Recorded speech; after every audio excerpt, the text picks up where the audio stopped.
Assalamualaikum warahmatullahi wabarakatuh. Halo, selamat datang para sejarawan. Hari ini kita akan menyelami sejarah Kerajaan Sunda, salah satu kerajaan besar di Nusantara yang pernah berjaya di tanah Pasundan. Bagaimana sih awal mula kerajaan ini muncul dan mencapai kejayaannya? Yuk kita bahas. Kerajaan Sunda berdiri sekitar tahun 932 sampai 1579 Masehi. Kemunculan Kerajaan Sunda bermula ketika Kerajaan Tarumanegara memasuki fase kemunduran. Menurut naskah Wangsaskerta, kerajaan ini bahkan disebut sebagai pengganti Tarumanegara yang seakan menghilang namanya. Keberadaan Kerajaan Sunda tak bisa dilepaskan dari sosok Tarusbawa atau Sri Maharaja Tarusbawa. Ia bahkan dikatakan sebagai penguasa pertama Kerajaan Sunda. Kerajaan ini menganut Hindu aliran Wisnu dan menjadi salah satu kerajaan Hindu tertua di Nusantara. Pada cerita Parahyangan, Tarusbawa hanya disebut dengan gelarnya saja, yaitu Tohan di Sunda atau Raja Sunda. Saat mengganti nama menjadi Kerajaan Sunda, pendiri Kerajaan Galuh, Write Kandayun, memisahkan diri demi menghindari perang.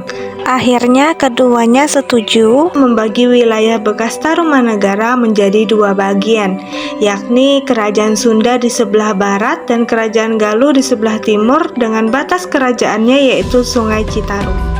Kerajaan Sunda mencapai puncak kejayaannya di bawah pemerintahan Sri Baduga Maharaja. Pada saat itu, kerajaan memiliki sistem pemerintahan yang kuat, ekonomi yang berkembang, serta hubungan dagang yang luas dengan berbagai wilayah, bahkan dengan pedagang dari India dan Tiongkok.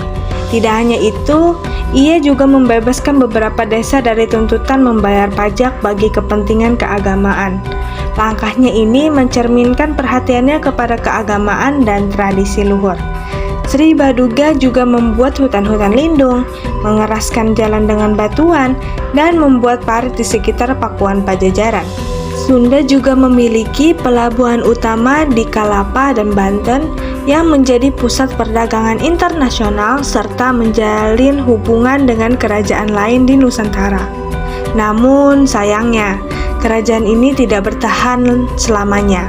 Pada tahun 1527, pelabuhan Kelapa jatuh di tangan Kesultanan Demak yang dipimpin oleh Fatihilan, sementara Banten ditaklukkan oleh Maulana Hasanuddin. Akhirnya pada tahun 1579, ibu kota Pakuan Pajajaran ditaklukkan oleh Maulana Yusuf, menandai berakhirnya Kerajaan Sunda. Demikian perjalanan panjang Kerajaan Sunda, dari awal berdiri hingga masa kejayaannya. Warisan budaya dan sejarahnya tetap hidup dalam masyarakat Sunda hingga saat ini. Semoga cerita ini menambah wawasan kita tentang sejarah Nusantara. Saya pamit undur diri. Wassalamualaikum warahmatullahi wabarakatuh.